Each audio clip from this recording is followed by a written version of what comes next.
Good morning. Digital exclusive లో మనం చూస్తున్నాం ఇరాన్ అమెరికా మధ్య మళ్ళీ యుద్ధ వాతావరణం నెలకొందా అంటే అవుననే సమాధానాలు వినిపిస్తున్నాయి. ఇప్పటికే టెహ్రాన్ పై ఒత్తిడి పెంచేందుకు భారీగా యుద్ధ నౌకలను మోహరిస్తుంది అమెరికా. దానికి సంబంధించిన విజువల్స్ ని బ్రేకింగ్ అప్డేట్ ని మనం బిగ్ టీవీ స్క్రీన్ పైన చూస్తున్నాం ఇప్పటికే. అయితే ఇరాన్ కి అమెరికాకి మధ్య గత కొంతకాలంగా వాదోపవాదనలు కొనసాగుతున్న అంశం మనందరికీ తెలిసిన విషయమే. ఇరాన్ లో ఉద్రిక్తతలు నెలకొన్న నేపథ్యంలో అక్కడున్న నిరసనకారులకి సపోర్ట్ చేస్తూ ట్రంప్ కొన్ని వ్యాఖ్యలు చేయటం, దానికి సంబంధించి నేను సపోర్ట్ గా ఉన్నాను అక్కడున్న నిరసనకారులకని తెలియజేయడం, ఇవన్నీ కూడా మనం తరచుగా చూస్తూనే ఉన్నాం. ఇప్పుడు యుద్ధానికి డొనాల్డ్ ట్రంప్ సిద్ధమైనట్లు తెలుస్తుంది. ఏ క్షణమైన అటాక్ చేసేందుకు సిద్ధంగా ఉన్నట్లుగా కూడా సమాచారం అందుతుంది. టెహ్రాన్ పై ఒత్తిడి పెంచేందుకు ప్రయత్నం చేస్తున్నారు. ప్రధానంగా సముద్ర మార్గంలో భారీగా యుద్ధ నౌకలను తరలించుతున్నట్లుగా కూడా మనం చూస్తున్నాం బిగ్ టీవీ స్క్రీన్ పైన. మధ్య ప్రాచుర్యంలో మళ్ళీ పెరిగిన ఉద్రిక్తతలను కూడా అర్థమవుతుంది. యుఎస్ సెంట్రల్ కమాండ్ ప్రాంతానికి చేరుకున్నట్లుగా కూడా ఈ నేవీ సంబంధించిన ఆ యుద్ధ నౌకలను కూడా మనం చూస్తున్నాం. American navy Abraham Lincoln carrier strike group Indo Pacific ప్రాంతం నుంచి భారీగా విమాన నౌకలు కానీ లేదంటే యుద్ధ నౌకలు కానీ మోహరిస్తున్నట్లు మనకి సమాచారం అందుతుంది.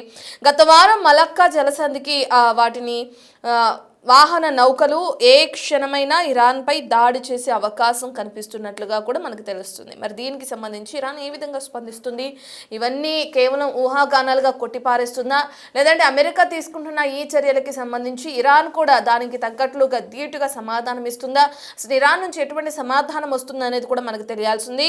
ఏ క్షణం పైన ఇరాన్ పై దాడి చేసేందుకు అమెరికా సిద్ధంగా ఉన్నట్లు అమెరికా తీసుకుంటున్న చర్యల ప్రకారం చూస్తే మనకి క్లియర్గా అర్థమవుతుంది. మరి ముందు జాగ్రత్త చర్యల్లో భాగంగా ఇప్పటికే అక్కడున్న నౌకలన్నింటినీ కూడా ట్రంప్ పంపినట్లు మనకి సమాచారం అందుతుంది. మరి ఇరాన్ కి సంబంధించి ఎటువంటి సమాచారం అయితే ప్రస్తుతానికి లేదు. ఎటువంటి ఏ విధంగా రియాక్ట్ అవుతుందని కూడా మనం వేచి చూడాలి. అయితే తాము భారీ నౌకాదళాన్ని కలిగి ఉన్నామని ట్రంప్ అటు పెంటగాన్ యుద్ధ విమానాలతో పాటు సైనిక కార్గో విమానాలను మధ్య ప్రాచ్యం వైపు కూడా మోహరించినట్లు తెలుస్తుంది. తమకి ఎంత ఆయుధ శక్తి ఉంది, ఎంతమంది సైనిక బలం ఉంది, ఏ విధంగా ఒకవేళ దాడి చేస్తే ఆ దాడిలో ఎటువంటి ఆయుధాలను వినియోగిస్తారు అనే దానికి నిదర్శనంగా చూపించడానికే ట్రంప్ ఈ విధంగా చేస్తున్నారా అంటే ఎస్ అని చెప్పుకోవచ్చు. ఎందుకంటే ఇరాన్పై ఏ నిమిషమైనా యుద్ధం ప్రకటించే అవకాశం కనిపిస్తుంది. ఏ నిమిషమైనా విరుచుకుపడే అవకాశం ఉంది. ఆ నేపథ్యంలోనే ఇప్పటికే ఇటువంటి యుద్ధ నౌకలను కానీ లేదంటే ఈ ఏదైతే యుద్ధ సామాగ్రికి సంబంధించిన వాటన్నిటినీ కూడా మోహరిస్తున్నట్లు తెలుస్తుంది ట్రంప్ ప్రభుత్వం. మరి దీనికి సంబంధించి ఇటు ఇరాన్ ఎటువంటి చర్యలు తీసుకుంటుంది? ఏ క్షణమైనా ఇటు యుఎస్ నుంచి ట్రంప్ నుంచి యుద్ధ ప్రకటన వచ్చే అవకాశం ఉన్న నేపథ్యంలో మరి ఇరాన్ దానికి తగిన చర్యలు తీసుకుంటుందా? మరి వాళ్ళ సైనిక చర్యల ప్రకారం చూస్తే ఏ విధంగా ఉండబోతున్నాయి? ఎటువంటి యుద్ధ సామాగ్రిని సమకూర్చుకోబోతున్నారు? ఎవరి సపోర్ట్ తీసుకోబోతున్నారు? ఇవన్నీ కూడా ఇప్పుడు ప్రశ్నార్థకంగా మారని చెప్పుకోవచ్చు. డొనాల్డ్ ట్రంప్ ఏ క్షణమైనా తమపైన అటాక్ చేసే అవకాశం ఉన్న నేపథ్యంలో ఇరాన్ అసలు ప్రస్తుతానికి ఏ విధంగా స్పందిస్తుంది, ఎటువంటి సమాధానాలు చెప్తుందని కూడా వేచి చూడాల్సిన అవకాశం ఉంది. అయితే ట్రంప్ మాత్రం ఎక్కడ వెనక్కి తగ్గట్లేదని చెప్పుకోవచ్చు. ఇరాన్ పైన యుద్ధం ప్రకటించే దిశగానే ముందుకు వెళ్తున్నారని కూడా చెప్పుకోవచ్చు. యుద్ధ నౌకల్ని అక్కడ మోహరిస్తున్న తీరును చూస్తేనే మనకు అర్థమవుతుంది.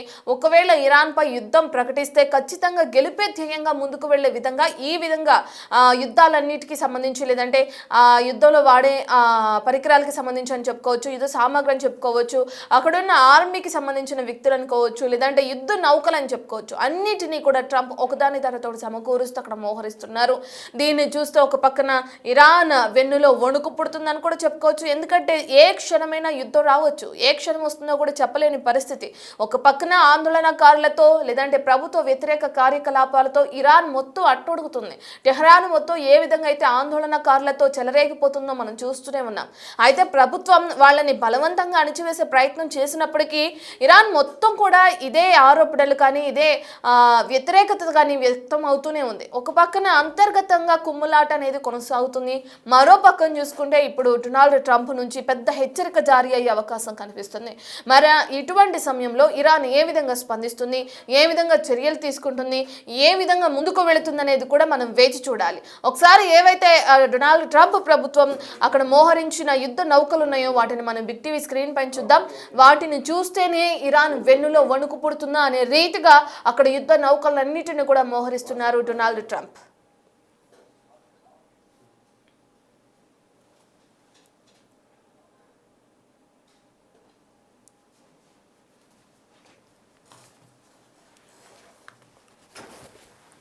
ఎస్, మనం చూస్తున్నాం ఇప్పటికే యుద్ధ నౌకల్ని మోహరించారు డొనాల్డ్ ట్రంప్. అయితే ఇవి కేవలం యుద్ధం ప్రకటించే దిశగానేనా, లేదంటే వేరే అవసరాల నిమిత్తం అక్కడ ఉన్నాయా? ఒకవేళ యుద్ధం ప్రకటిస్తే ఇరాన్ ఏ విధంగా స్పందిస్తుంది? ఈ డీటెయిల్స్ అన్ని అందించడానికి మా ప్రతినిధి ఢిల్లీ నుంచి శివ అందుబాటులో ఉన్నారు. శివ, మనం చూస్తున్నాం ఓ పక్కన యుద్ధ వాతావరణం నెలకొనే అవకాశం కనిపిస్తుంది. అంతర్గతంగా అక్కడున్న ఆందోళనకారులతో వ్యతిరేకతని వ్యక్తమవుతున్న నేపథ్యాన్ని కూడా చూస్తున్నాం ఇరాన్లో. మరో పక్కన చూస్తే డొనాల్డ్ ట్రంప్ హెచ్చరికలు. అసలు ఇరాన్ ఏ విధంగా స్పందిస్తుంది, ఏ విధంగా ముందుకు వెళ్తుంది అనుకోవచ్చు శివ? ప్రధానంగా ఇరాన్ అమెరికా మధ్య మరో యుద్ధం నెలకొనే అవకాశం అయితే ప్రధానంగా కనిపిస్తోంది. ట్రంప్ ఆదేశాలు ఇచ్చినట్లుగా కూడా వైట్ హౌస్ వర్గాలు చెప్తూ ఉన్నాయి. ఇక సముద్ర మార్గంలో భారీగా యుద్ధ నౌకల తరలింపు అనేది ఇప్పటికే జరిగింది. యుఎస్ సెంట్రల్ కమాండ్ ప్రాంతానికి అవన్నీ కూడా చేరుకున్నాయి. America navy Abraham Lincoln carrier strike group ఇప్పటికే ఈ సరిహద్దుకు చేరుకుంది. ఈ ఇరాన్ సరిహద్దుకు ఇటు ఇండో పసిఫిక్ ప్రాంతంలో యుద్ధ నౌకల మోహరింపు కూడా దాదాపు జరిగిపోయింది. ఇక గత వారం మలక్కా జలసంధిని దాటింది ఈ వాహన నౌక.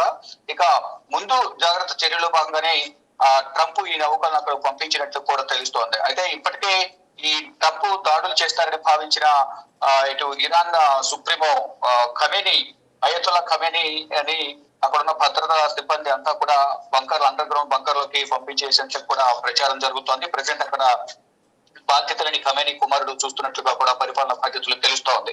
ఇక ముందు జాగ్రత్త చర్యలో భాగంగా ట్రంప్ అక్కడ పంపించిన నేపథ్యంలో ట్రంప్ ఈ నౌకలను పంపించిన నేపథ్యం ఇటు ఇరాన్ కూడా అప్రమత్తమైంది. ఇక టెహ్రాన్ పై ఒత్తిడి పెరిగేలా అమెరికా వ్యూహం పన్నుతోంది. తాము భారీ నౌకా దళాన్ని కలిగి ఉన్నామనే ఒక సందేశాన్ని పంపించేందుకు ట్రంప్ ఈ విధంగా వ్యవహరిస్తున్నారనేది కూడా అంతర్జాతీయ నిపుణులు అయితే భావిస్తున్నారు.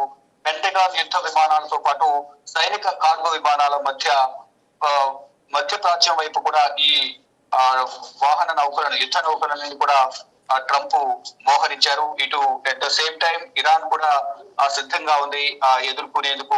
ట్రంప్ కనుక దాడి చేస్తే ప్రతిదాడి చేయాలనేది కూడా ఇరాన్ భావిస్తోంది. దానిలో భాగంగానే మరోసారి యుద్ధం వస్తే కనుక ఏం జరగబోతోంది, ఎంతమంది ప్రాణాలు కోల్పోవాల్సి వచ్చింది, సాధారణ ప్రజలు కానీ ఇరు దేశాలకు సంబంధించిన సైనిక భద్రతా బలగాలని కూడా ఎంతమంది ప్రాణాలు కోల్పోవాల్సి వస్తుందనే భయం మాత్రం అందరిలో నెలకొంది ఇరువైపులా కూడా.